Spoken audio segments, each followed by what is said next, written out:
Malam itu sunyi, hanya suara jangkrik dari balik rumpun bambu menemani Surya yang duduk di teras rumah kayunya. Angin dingin berhembus, membawa aroma tanah basah sehabis hujan. Wajahnya muram, keningnya berkarut, dan mata sayunya menatap kosong ke arah jalan desa yang gelap. Pikiran Surya penuh dengan hutang yang menjerat. Sawahnya gagal panen 2 kali berturut-turut. Uang sewa tanah dari rentenir belum juga dibayar. Sementara kabar terakhir, rumahnya akan segera disita. Ratri, istrinya, keluar sambil menggendong Arga, anak sematawayang mereka yang baru berusia 10 tahun. Anak itu tertidur pulas di pelukan ibunya. Ratri duduk di samping Surya, menatap wajah suaminya dengan resah. "Mas, jangan terlalu dipikirkan. Rezeki itu sudah diatur," ucap Ratri lirih. Surya menghela napas panjang. "Kau tidak mengerti, Rat, utang kita menumpuk. Kalau besok tak bisa bayar, kita akan terusir dari rumah ini. Apa kau mau lihat anakmu tidur di jalanan?" Kalimat itu membuat Ratri terdiam. Air matanya menetes. Ia tahu suaminya lelah, tapi ia juga tahu ada hal-hal yang sebaiknya tidak ditempuh demi uang. Malam itu, perdebatan mereka hanya berakhir dengan hening. Keesokan harinya, seorang lelaki tua datang berkunjung. Wajahnya pucat, tubuhnya kurus, dan matanya tajam penuh rahasia. Dialah Ki Wira, dukun yang sudah lama terkenal di desa karena kesaktiannya. Orang jarang berani mendekatinya, kecuali mereka yang benar-benar terdesak. Dengan tongkat kayu hitam di tangan, Ki Wira duduk di depan Surya. "Aku tahu masalahmu," kata Ki Wira pelan, tapi menusuk.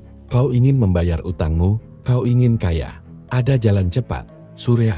Tapi ingat, setiap jalan memiliki harga." Surya menatapnya dengan campuran takut dan penasaran. "Harga apa yang kau maksud, Ki?" Ki Wira tersenyum tipis, bibirnya bergetar seolah menyembunyikan sesuatu. "Harga yang lebih berharga dari emas. Darah dagingmu sendiri." Ucapan itu membuat Surya bergidik. Namun bayangan rumah yang akan hilang, anak yang akan kelaparan, lebih menakutkan daripada ancaman gaib. Ia hanya diam, menunggu penjelasan lebih jauh. Malam Jumat Kliwon, Surya mengikuti Ki Wira menuju hutan bambu di tepi desa. Langkah mereka hanya ditemani cahaya bulan separuh di tengah hutan. Ki Wira menyalakan dupa, menggambar lingkaran merah dengan darah ayam. Suara mantra kuno mengisi udara, membuat bulu kuduk Surya meremang. "Mulai malam ini, tubuhmu akan berubah. Kau akan menjadi babi ngepet. Pergilah mencuri harta, tetapi jangan pernah tertangkap. Dan ingat, setiap 7 malam, tumbal darah harus kau serahkan. Kalau tidak, keluargamulah yang jadi bayarannya." Surya tertegun, tubuhnya bergetar hebat. Namun sebelum ia sempat menolak, Ki Wira menepukkan telapak tangannya ke dada Surya. Seketika tubuh Surya panas, kulitnya melepuh dan pandangannya menghitam. Ia berteriak, tapi suaranya berubah jadi dengusan, kakinya berubah. Pendik tubuhnya membengkak, bulu hitam tumbul di sekujur badan. Surya sudah bukan manusia lagi, ia kini seekor babi hitam besar dengan mata merah menyala. Dalam wujud itu, ia berlari ke desa.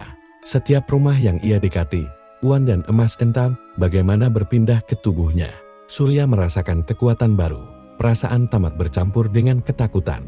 Menjelang fajar, ia kembali ke hutan. Tubuhnya perlahan kembali ke wujud manusia, telanjang, penuh lumpur, dan bau anyir darah. Ki Wira menyambutnya dengan senyum mengerikan. "Selamat datang di jalan kekayaan, Surya. Ingatan, ini baru permulaan." Ketika ia pulang, Ratri melihat suaminya berjalan terhuyung dengan pakaian kompang-camping, tubuh kotor, dan mata yang tak lagi sama. Hatinya bergetar, firasat buruk menyelimuti. Pagi itu, suasana rumah Surya terasa berbeda. Di atas meja kayu rayap, berserakan kepingan emas dan uang kertas tebal. Surya menatap harta itu dengan mata berbinar, seperti orang yang baru bangun dari mimpi panjang.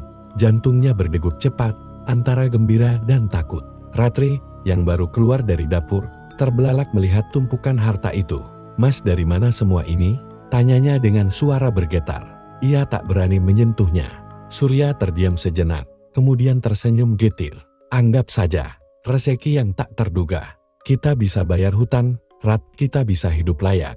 Arga bisa sekolah tinggi." Namun hati Ratri menolak percaya.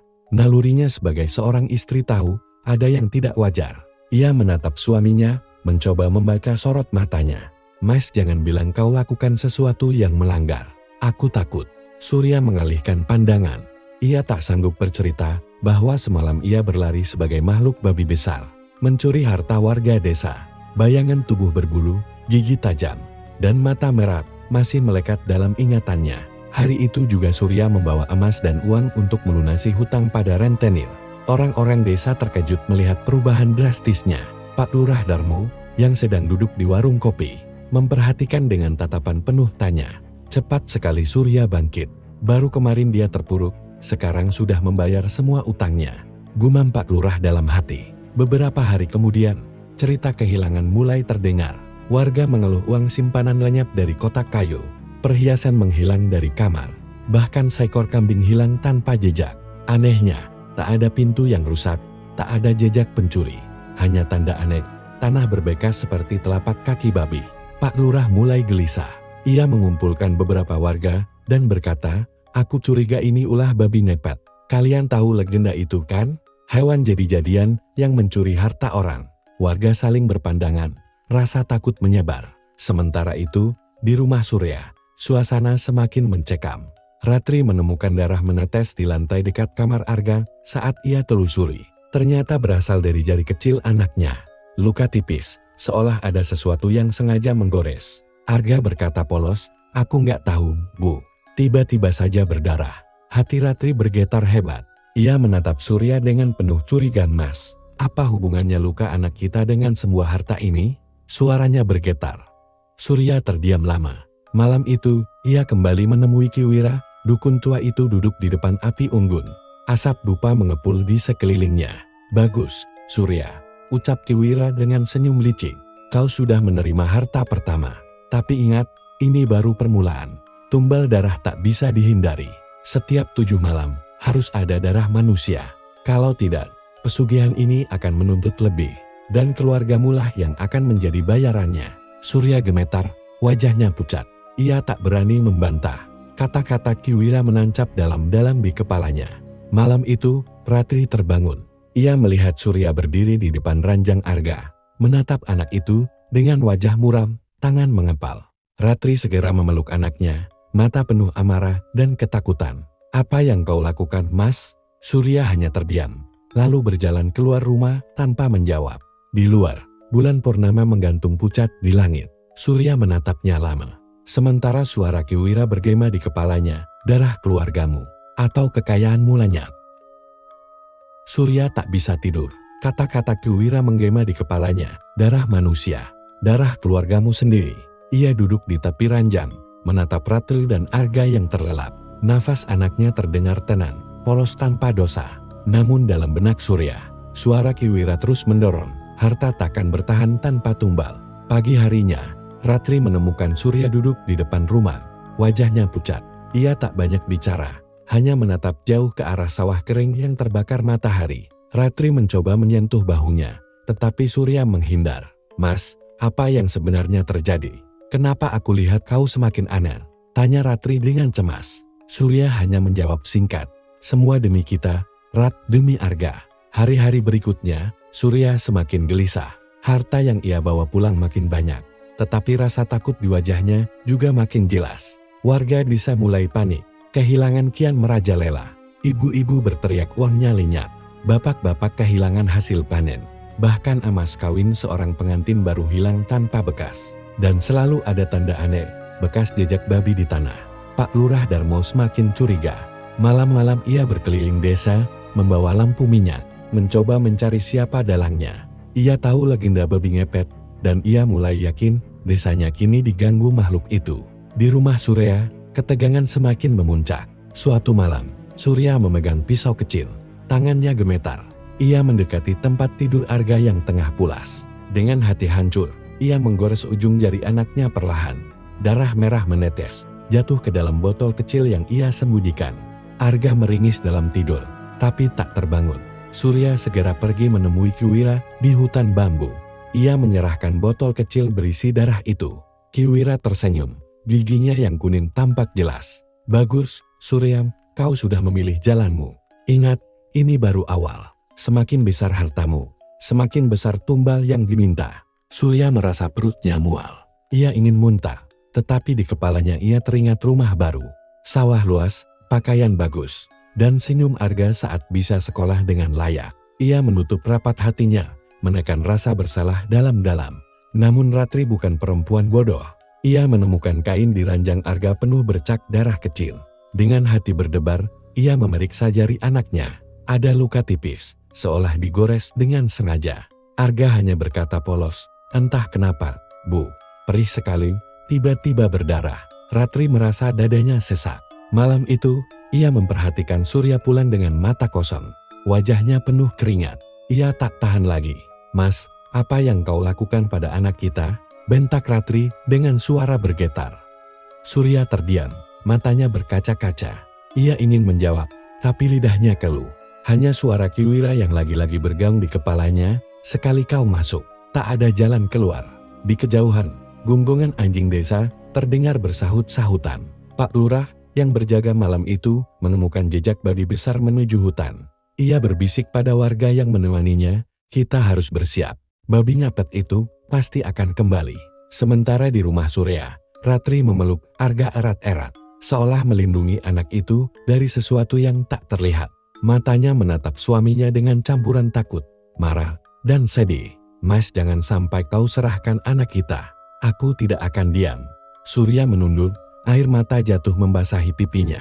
Namun di lubuk hatinya, ia tahu perjanjian dengan Kiwira sudah mengikat, dan harga yang harus dibayar akan semakin berat. Malam-malam penuh teriakan warga yang kehilangan harta. Ada yang kehilangan beras 1 karung. Ada pula yang mendapati uang simpanan raib begitu saja. Semua jejak mengarah pada satu hal, babi ngepet. Pak Lurah Darmo tak tinggal diam. Ia mengumpulkan beberapa pemuda desa yang berani, membawa obor dan keris peninggalan leluhur. "Kita tidak boleh membiarkan makhluk itu terus menghisap hasil kerja kita," katanya tegas. Malam itu, mereka menyebar, berjaga di simpang jalan, dekat hutan bambu tempat orang sering melihat sosok aneh berlari. Namun babi itu licin. Setiap kali mereka mendekat, suara derap langkah seperti makhluk berkaki 4 terdengar jauh, seolah mengejek. Sementara itu di rumah Surya, Ratri tak bisa tidur. Kata-kata suaminya yang penuh misteri terus menghantui pikirannya. Ia teringat luka kecil di jari Arga, teringat tatapan kosong Surya yang seperti menyimpan beban berat. Hatinya meronta. Ia yakin ada sesuatu yang disembunyikan Surya. Ketika tengah malam tiba, Ratri diam-diam mengikuti suaminya. Surya berpakaian serba hitam, membawa kantong kain kecil. Ia melangkah keluar rumah tanpa menyadari istrinya membuntuti dari kejauhan. Langkah Surya terhenti di hutan bambu, tempat ia bertemu Kiwira. Dari balik pohon, Ratri menyaksikan pertemuan itu dengan mata terbelalak. Kiwira berdiri dengan tongkat kayu hitam, wajahnya penuh senyum menyeramkan. Surya menyerahkan botol berisi darah Arga. Kiwira mengangguk puas. "Bagus, Surya, kau sudah mulai paham. Tapi ingat, babi ngepet yang kau jalankan hanya akan semakin lapar. Kalau kau tak memberinya lebih banyak darah, ia akan mencari sendiri. Dan saat itu, kau tak bisa lagi mengendalikannya." Ratri menutup mulutnya, menahan jeritan. Dadanya berdegup kencang. Ia kini tahu benar, suaminya terlibat dalam pesugihan babi ngepet. Surya pulang dengan wajah muram. Sementara Ratri lebih dulu berlari kembali ke rumah, berpura-pura tidur saat suaminya masuk. Malam itu ia menangis tanpa suara, memeluk Arga erat-erat. Dalam hati ia bersumpah, ia akan melindungi anaknya, walau harus melawan suaminya sendiri. Keesokan paginya, kabar gempar mengguncang desa. Seekor babi hitam besar terlihat berlari di pematang sawah. Warga yang panik melemparinya dengan batu. Tapi babi itu lincah, berlari menuju arah hutan. Pak Lurah segera mengumpulkan warga. "Kita harus menangkapnya. Kalau tidak, desa ini akan habis." Surya mendengar kabar itu dari jauh. Wajahnya pucat pasi. Ia tahu babi itu adalah dirinya sendiri dalam wujud pesugihan. Jika tertangkap, rahasianya terbongkar. Di sisi lain, Ratri diam-diam menemui Pak Lurah. Dengan suara lirih ia berkata, "Pak, saya tahu sesuatu tentang babi itu, tentang siapa yang mengendalikannya." Pak Lurah terdiam, menatap Ratri dengan kening berkerut. "Apa maksudmu, Rat?" Namun sebelum Ratri sempat menjawab, suara gonggongan anjing terdengar keras dari arah hutan. Warga berteriak-teriak, tanda mereka menemukan jejak segar babi ngepet. Ratri menggenggam tangan Pak Lurah erat. Matanya berkaca-kaca, "Pak, tolong lindungi anak saya. Kalau sesuatu terjadi, Jangan biarkan Arga jadi korban. Pak Lurah semakin curiga. Ia menatap wajah Ratri yang ketakutan, lalu menatap arah hutan. Perlahan kebenaran mulai tersusun di kepalanya. Malam semakin mencekam. Obor-obor dinyalakan. Warga membawa jaring, bambu runcing, dan doa-doa. Mereka bersiap berburu babi ngepet. Sementara itu, di dalam rumah, Surya terduduk lemas. Keringat membasahi tubuhnya. Ia tahu malam ini akan menentukan segalanya antara dirinya, keluarganya, dan perjanjian darah yang telah ia ikat. Obor-obor menyala di sepanjang jalan. Suara gonggongan anjing menggama, dan teriakan warga saling bersahutan. Mereka yakin babi hitam itu bersembunyi di dalam hutan bambu. Pak Lurah Darmo memimpin langsung perburuan. Di tangannya tergenggam keris warisan leluhur, yang diyakini mampu menebas makhluk gaib. Ingat, jangan biarkan ia lolos. Babi itu bukan sembarang hewan. Ia adalah jelmaan manusia yang menjual jiwanya. Serunya lantang. Ratri ikut di antara kerumunan, menggenggam selendang sambil menahan guncangan dalam dadanya. Ia tahu benar siapa yang dikejar warga malam itu. Dalam hatinya, ia diliputi dilema, menyelamatkan suaminya atau membiarkan kebenaran terkuak. Di sisi lain, Surya duduk gemetar di dalam rumahnya. Keringat deras menetes dari pelipis. Tubuhnya seakan kehilangan tenaga. Ia tahu wujud babi itu adalah dirinya sendiri, perut dan tubuhnya saling bertukar. Jika warga berhasil menangkap babi tersebut, habislah sudah hidupnya. Sementara itu, di dalam hutan, beberapa pemuda berhasil menemukan jejak kaki babi besar. Mereka melihat bayangan hitam berlari cepat di antara rumpun bambu. Anjing-anjing penuntun menggonggong semakin keras, berusaha mengepung. "Cepat kejar dia!" teriak salah seorang pemuda. Tiba-tiba terdengar suara jeritan nyaring. Salah satu warga terjatuh. Tubuhnya tercabik oleh tandukan babi hitam yang menyerang membabi buta. Darah mengalir deras di tanah, membuat suasana semakin kacau. Warga lain ketakutan, tapi Pak Lurah mengangkat kerisnya. "Jangan mundur. Kalau kita biarkan, desa ini akan terus dikutuk." Ratri yang menyaksikan dari jauh menutup mulutnya, menahan tangis. Ia melihat dengan jelas mata babi hitam itu penuh dengan rasa sakit, seolah memohon pertolongan. Dan ia mengenali tatapan itu. Itu adalah tatapan suaminya, Surya. Hatinya teriris. Ia ingin berteriak, menghentikan perburuan ini. Namun ketakutan menahan langkahnya. Jika ia bicara, semua akan tahu Surya adalah dalang dari teror ini. Dan itu berarti kehancuran keluarganya. Di rumah, Arga yang terbangun dari tidur tiba-tiba menangis keras. Ia menggeliat. Tubuhnya panas, seperti sedang dilanda demam tinggi. Dari matanya yang setengah tertutup, ia seakan melihat bayangan hitam besar berlari. Lalu lenyap begitu saja. Kiwira yang berada jauh di gubuk tuanya mendengus puas. Dengan tongkatnya, ia bergumam, "Cepat atau lambat, darah anak itu tetap akan jadi kunci. Surya tak akan bisa mengelak dari perjanjian ini." Perburuan semakin sengit. Warga mengepung hutan dengan jaring, menyalakan obor agar babi tak bisa kabur. Teriakan dan doa-doa bercampur dengan suara babi yang meraung kesakitan. Dalam kepanikan itu, tiba-tiba babi hitam itu berhenti di tengah lapangan bambu yang terbuka. Nafasnya terengah, tubuhnya penuh luka. Pak Lurah maju dengan keris terhunus. "Inilah saatnya mengakhiri penderitaan desa kita." Ratri menjerit histeris, berlari ke tengah kerumunan. Jangan bunuh dia." Semua warga terdiam, menatap Ratri dengan heran. Pak Lurah menghentikan langkah, menatap wajah Ratri yang berlinang air mata. "Rat, apa maksudmu? Kenapa kau melindungi makhluk ini?" Ratri gemetar. Kata-kata nyaris tak keluar dari bibirnya. Di balik sorot matanya, ada rahasia besar yang hampir terbongkar. Surya, yang masih duduk di rumah, dalam keadaan lemah, tiba-tiba memuntahkan darah. Tubuhnya kejang. Ikatan antara dirinya dan babi ngepet makin melemah. Dan di tengah hutan, warga menatap Ratri dengan penuh curiga. Malam itu, bukan hanya babi hitam yang menjadi buruan, melainkan juga kebenaran kelam yang mulai terbuka sedikit demi sedikit. Suasana di hutan menegang. Ratri berdiri di depan babi hitam dengan tubuh gemetar. Matanya berkaca-kaca, sementara warga menatapnya penuh curiga. Api obor yang berkobar memantulkan bayangan, menyeramkan di wajah mereka. Pak Lurah Darmo maju selangkah, kerisnya masih terhunus. "Rat, kenapa kau melindungi makhluk ini? Apa yang sebenarnya kau sembunyikan?" Suaranya berat, mencurigakan. Ratri menelan ludah, dadanya sesak. Pikirannya berkecamuk. Ia ingin jujur, ingin berteriak bahwa babi itu adalah Surya suaminya sendiri. Tapi kata-kata itu seakan terkunci. Aku hanya takut darah semakin banyak tertumpah. Pak, sudahlah, lepaskan saja makhluk ini. Jangan menambah korban. Bisik-bisik warga mulai terdengar. Beberapa memandang Ratri dengan tatapan tajam, seolah-olah ia menyembunyikan sesuatu. Ada pula yang mengangguk, merasa iba dengan ketakutan perempuan itu. Babi hitam itu sendiri hanya berdiri terengah. Matanya merah berair, menatap Ratri penuh rasa sakit. Dari tatapan itu, jelas ada sisa-sisa kemanusiaan yang masih terikat di dalam tubuh hewan itu. Pak Lurah menghela napas panjang.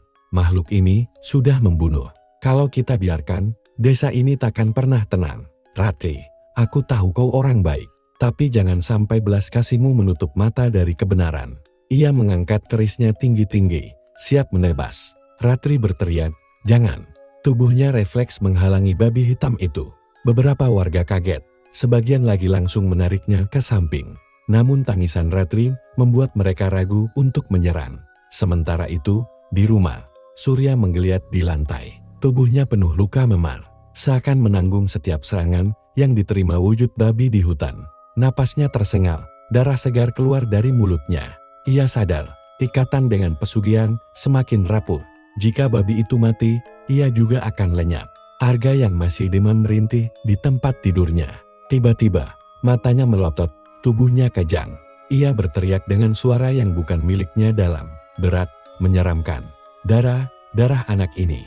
Ningsil, tetangga yang membantu menjaga Arga, menjerit ketakutan lalu berlari keluar rumah. Suara teriakannya sampai ke telinga beberapa warga di hutan, menambah kepanikan. Di gubuk tuanya, Ki Wira tertawa pelan, matanya menyala dalam kegelapan. Sudah saatnya, ikatan tumbal harus dipenuhi. Tidak ada yang bisa melawan kehendak perjanjian. Ia mulai membaca mantra, meniup asap dupa yang semakin pekat. Kembali di hutan, babi hitam itu tiba-tiba meraung keras, membuat obor-obor bergoyang seakan diterpa angin besar. Beberapa warga jatuh tersungkur ketakutan. Pak Lurah hampir kehilangan keseimbangan, namun tetap menggenggam keris erat-erat. Dalam kekacauan itu, babi hitam menyeluduk ke arah kerumunan, melukai dua pemuda hingga mereka terlampar. Darah berceceran di tanah. Warga panik, sebagian melarikan diri, sebagian lagi berusaha melawan. Ratri menjerit histeris, hentikan cukup. Suaranya serak, penuh keputusasaan. Pak Lurah menoleh ke arahnya dengan tatapan penuh kecurigaan. Rat, ada apa sebenarnya denganmu? Mengapa kau begitu melindungi makhluk ini? Jangan-jangan. Kalimat itu terhenti, karena tiba-tiba babi hitam berlari kencang ke arah hutan yang lebih dalam. Menghilang di balik gelapnya malam. Warga hanya bisa mengejar dengan obor, namun jejaknya segera lenyap. Keheningan menyelimuti. Semua mata kini tertuju pada Ratri. Suasana tegang, seolah-olah kebenaran sudah berada di ambang terbongkar. Pak Lurah menurunkan kerisnya perlahan. Ratri, ada hal besar yang kau sembunyikan, bukan? Ratri terdiam. Air matanya jatuh, dan dalam hati ia tahu, ia tak bisa lagi terus berbohong. Ketegangan di hutan masih membekas. Warga kembali ke rumah masing-masing dengan wajah muram dan hati penuh curiga. Namun, di rumah Surya, suasana jauh lebih mencekam. Arga terbaring di tikar dengan tubuh menggigil hebat. Napasnya tersengal, keringat dingin membasahi seluruh tubuhnya. Tapi yang membuat bulu kuduk merinding adalah matanya yang sesekali berubah hitam pekat, lalu kembali normal. Dari mulutnya keluar gumaman aneh bahasa yang tidak dimengerti siapapun.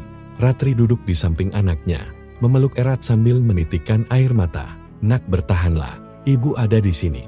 Tangannya bergetar, hatinya hancur menyaksikan penderitaan itu. Surya, yang tubuhnya masih lemah dengan luka-luka misterius, berusaha bangkit. Ia mendekati Arga, tangannya terulur. Tapi begitu menyentuh dahi anaknya, Arga menjerit keras, seolah terbakar. Jangan sentuh aku. Suara itu bukan suara anak kecil, melainkan suara berat dan penuh kebencian. Ratri terlonjak, Surya tertegun. Tatapan Arga kini menancap lurus ke arah ayahnya. Kau yang menyerahkan darahmu untukku. Kata-kata itu menghantam seperti petir. Surya terdiam, tubuhnya gemetar. Ratri menatapnya dengan wajah pucat. Pertanyaan besar muncul di benaknya. Apa maksudnya, Surya? Suaranya lirih, penuh rasa takut. Surya ingin menjawab, tapi tenggorokannya terkunci. Ia hanya menunduk, air mata jatuh. Dalam hati ia tahu, rahasia pesugihan itu pelan-pelan mulai terungkap melalui tubuh anaknya sendiri. Di luar rumah, warga yang baru pulang mendengar jeritan Arga. Mereka mulai berbisik-bisik lagi. Suara itu bukan suara anak kecil. Aku dengar juga. Suara siapa itu?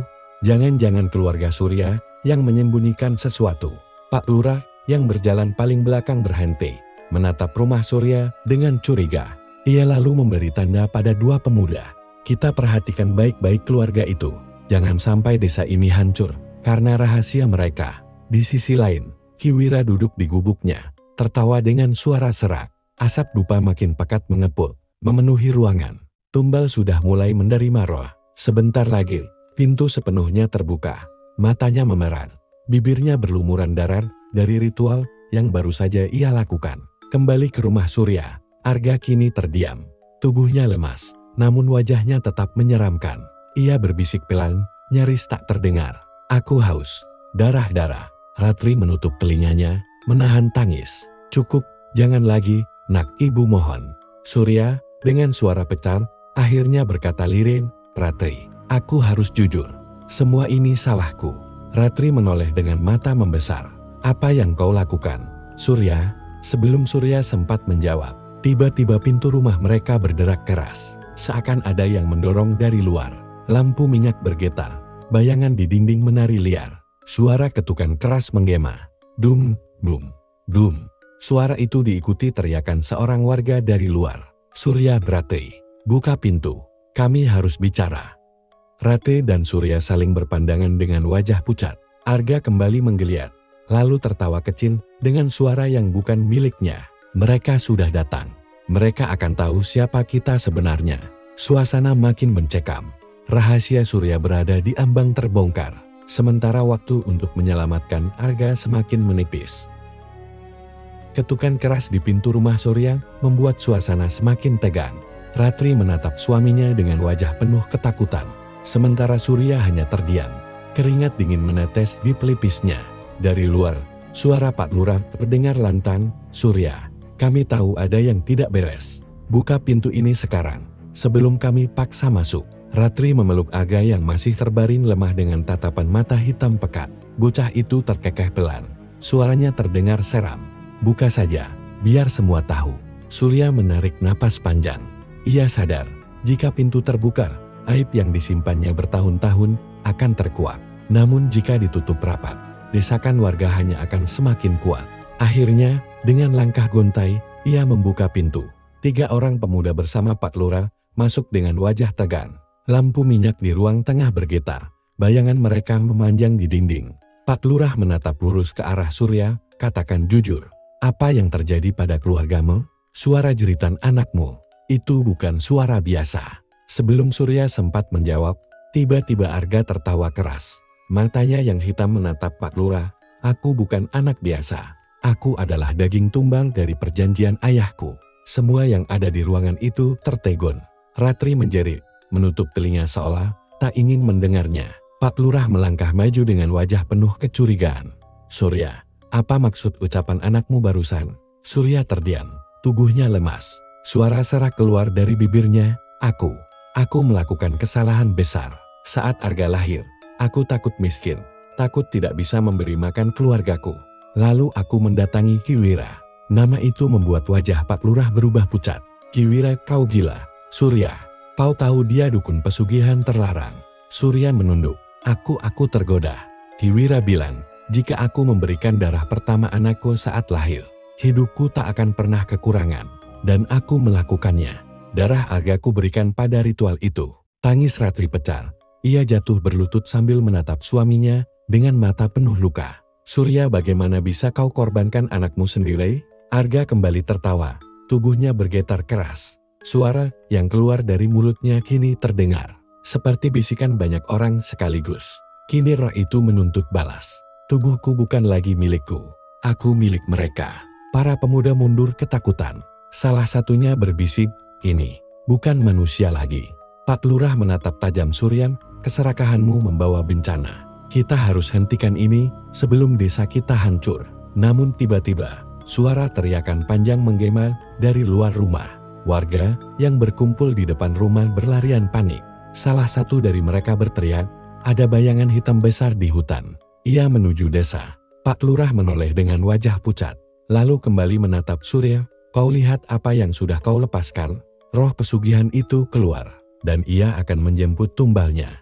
Di dalam rumah, Arga mendadak terangkat dari tikarnya. Tubuhnya melayang beberapa jengkal dari lantai. Matanya memerah. Mulutnya terbuka lebar mengeluarkan jeritan melengking. Ratri memeluk Surya dengan ketakutan. Surya hanya bisa berlutut, menangis, menyesali perbuatannya. "Ampuni aku sudah menghancurkan segalanya." Dan di luar rumah, suara langkah berat semakin mendekat, seperti sesuatu yang bukan berasal dari dunia manusia. Jeritan warga di luar rumah, Surya menggema di seluruh desa. Arga masih melayang dengan mata merah membara, tubuhnya kaku. Sementara, bayangan hitam raksasa mulai terlihat di pinggir hutan. Pak Lurah menatap ke arah Surya dengan wajah tegang. "Ini ulahmu, Surya. Roh pesugihan itu sudah keluar, ia datang menjemput tumbalnya." Surya hanya bisa menunduk. Tubuhnya bergetar hebat. Aku tak tahu akan sejauh ini." Ratri berusaha menarik Arga ke pelukannya. Namun bocah itu seperti dikendalikan kekuatan tak kasat mata.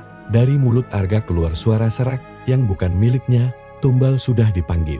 Tak ada yang bisa menghentikan. Dari luar, warga yang ketakutan berlarian. Beberapa pemuda mencoba menghadang bayangan hitam itu dengan obor.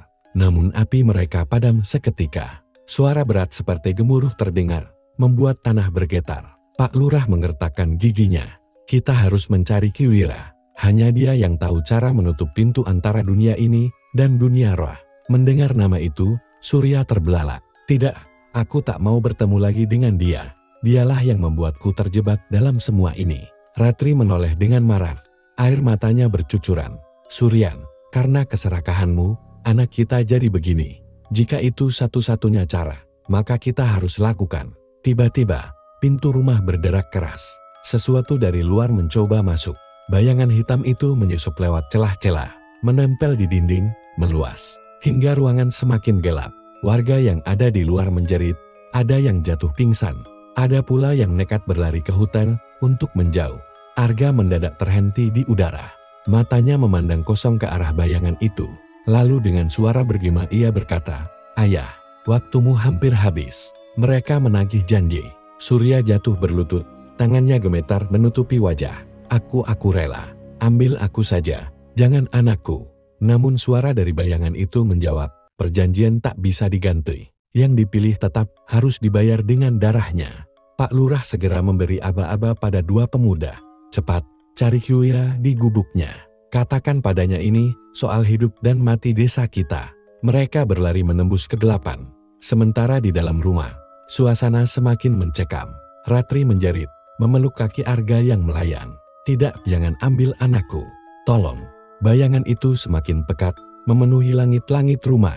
Suara-suara aneh mulai terdengar, seperti ratusan bisikan yang datang dari segala arah. Tiba-tiba, salah satu warga yang ketakutan di luar menyalakan kembang api kecil yang tersisa dari pesta desa sebelumnya. Ledakan cahaya membuat bayangan itu mundur sejenak, menjerit nyaring.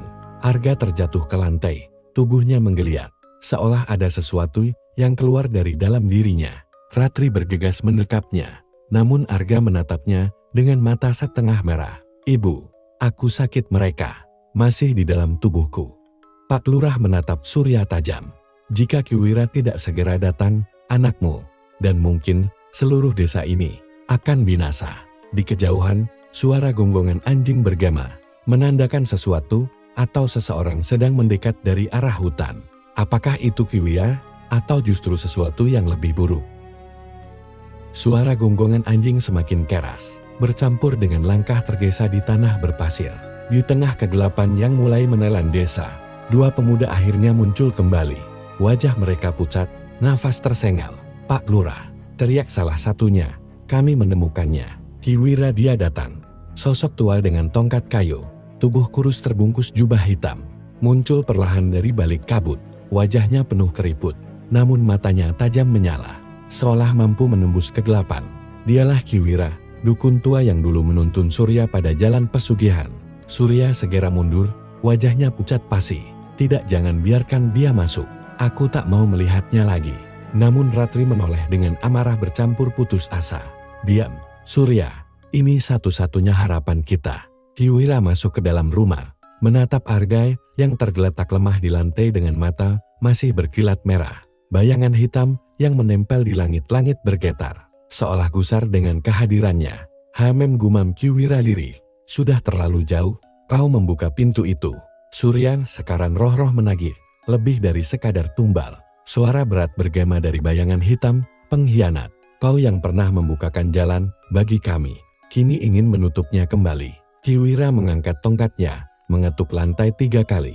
Getaran halus menyebar, membuat bayangan itu terhuyung mundur. Aku memang membuka jalan itu, tapi aku juga yang bisa menutupnya, asal harga yang tepat dibayar. Pak Lurah mendekat, wajahnya penuh kekhawatiran. Kiwira, apa yang harus kami lakukan? Warga ketakutan.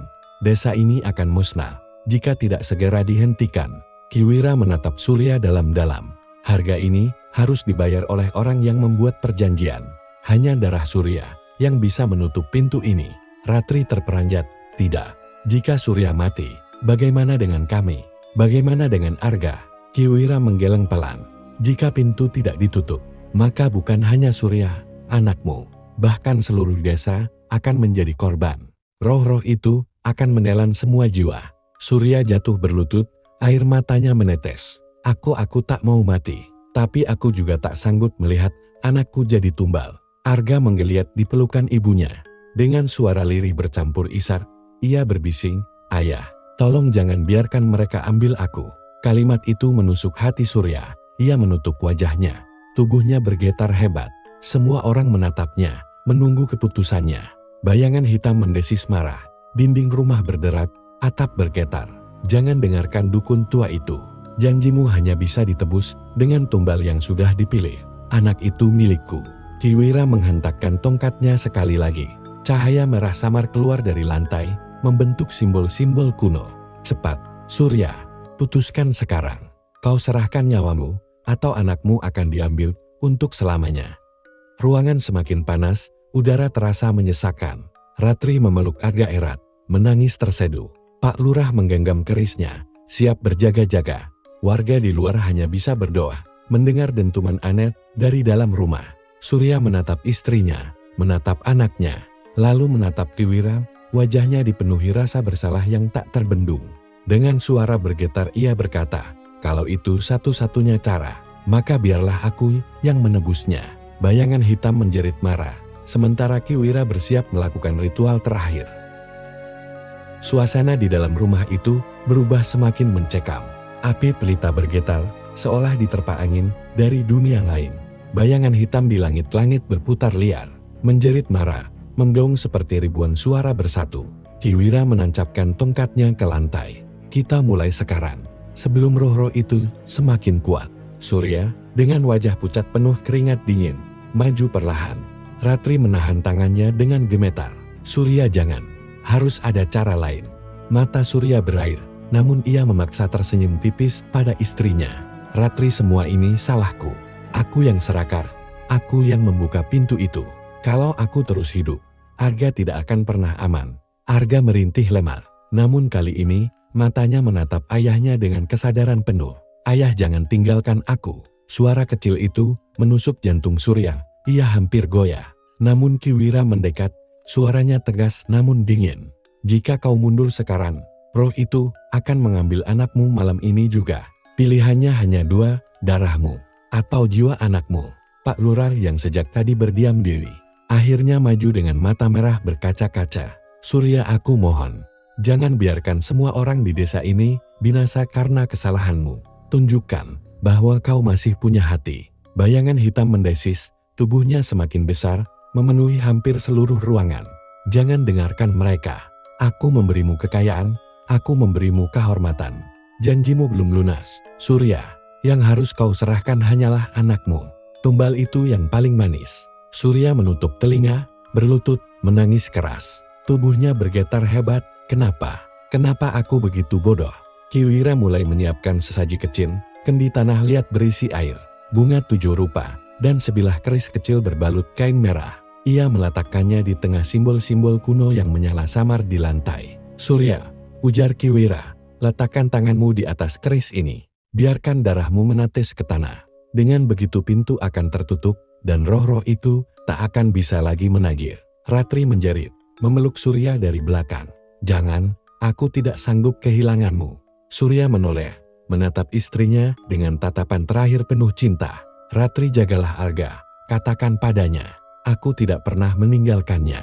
Aku hanya membayar kesalahanku."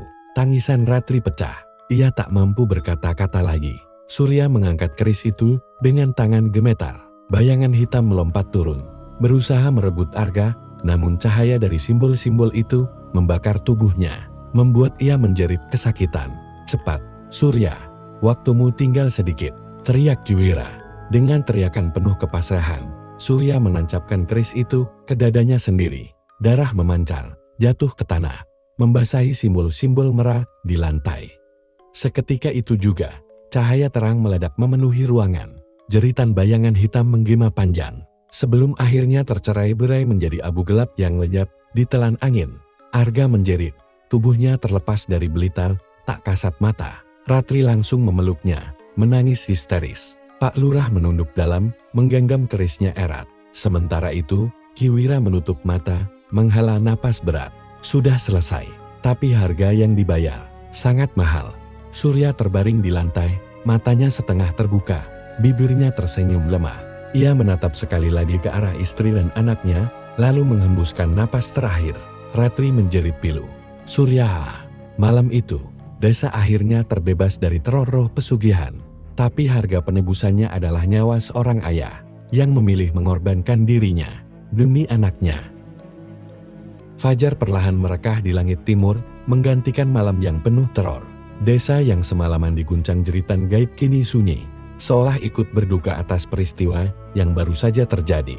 Di rumah Surya, tubuhnya sudah dibaringkan dengan kain putih sederhana. Wajahnya tampak damai, seperti seseorang yang akhirnya bebas dari belenggu panjang. Namun di sisi lain, tangisan Ratri tak pernah berhenti sejak ia kehilangan suami tercintanya. Arga duduk terpaku di dekat tubuh ayahnya. Matanya masih sembab, tetapi kini tak lagi ada belitan gaib yang merenggut tubuhnya. Bocah itu meraih tangan ayahnya yang dingin, berbisik lirih. "Ayah, aku janji akan jadi anak yang kuat. Aku tidak akan mengecewakanmu." Pak Lurah dan beberapa warga desa datang melayat. Wajah mereka menunduk, penuh penyesalan. "Kami semua berutang pada Surya," ucap Pak Lurah dengan suara berat. "Kalau bukan karena pengorbanannya, mungkin desa ini sudah jadi sarang iblis." Ki Wira, yang duduk bersila di sudut ruangan, menutup matanya sambil mengusap jenggot putihnya. Roh itu sudah terkunci. Pintu gaib yang terbuka telah ditutup dengan darah. Seorang manusia yang rela menebus dosa. Tapi ingatlah, jangan pernah ada lagi yang tergoda oleh janji pesugihan. Karena setiap janji iblis selalu berakhir dengan penderitaan.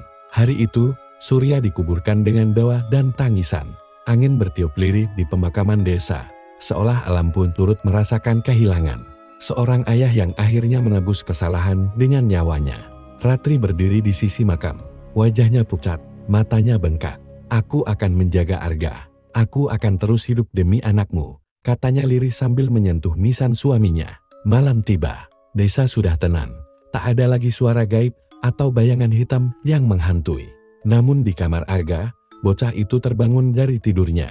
Ia mendengar suara lembut yang sangat dikenalnya. "Arga!" Ia membuka mata. Di tepi ranjang, berdiri sosok samar ayahnya. Surya, wajahnya tersenyum lembut. Tubuhnya berkilau redup seperti cahaya bulan. "Ayah!" Suara Arga bergetar. Surya mengangguk, mendekat dan mengelus kepala anaknya. "Jangan takut, Nak. Aku tidak pergi jauh. Aku akan selalu ada di hatimu, menjaga langkahmu. Jadilah orang yang baik. Jangan ulangi kesalahan ayah." Air mata Arga mengalir. Ia mencoba meraih ayahnya, tapi sosok itu semakin memudar. "Ayah, jangan pergi." Surya tersenyum untuk terakhir kali. "Aku bangga padamu, Arga. Ingat, aku selalu mencintaimu." Sosok itu lalu hilang, meninggalkan hanya keheningan malam. Arga menatap kosong, namun di dalam hatinya ada kekuatan baru, keyakinan untuk hidup lurus, menjauhi jalan gelap yang pernah dipilih ayahnya. Keesokan harinya, hidup perlahan kembali normal. Ratri bekerja keras untuk membesarkan anaknya. Desa pun kembali tenteram. Meski kisah tentang pesugihan, Surya menjadi legenda yang diceritakan turun-temurun sebagai peringatan. Kekayaan instan selalu menuntut harga yang tak pernah sepadan. Dan di setiap malam sunyi, saat angin berhembus lembut melewati rumah kecil itu, Aga kadang merasa ada tatapan hangat yang menjaganya dari jauh. Tatapan seorang ayah yang telah menebus dosa dengan cinta.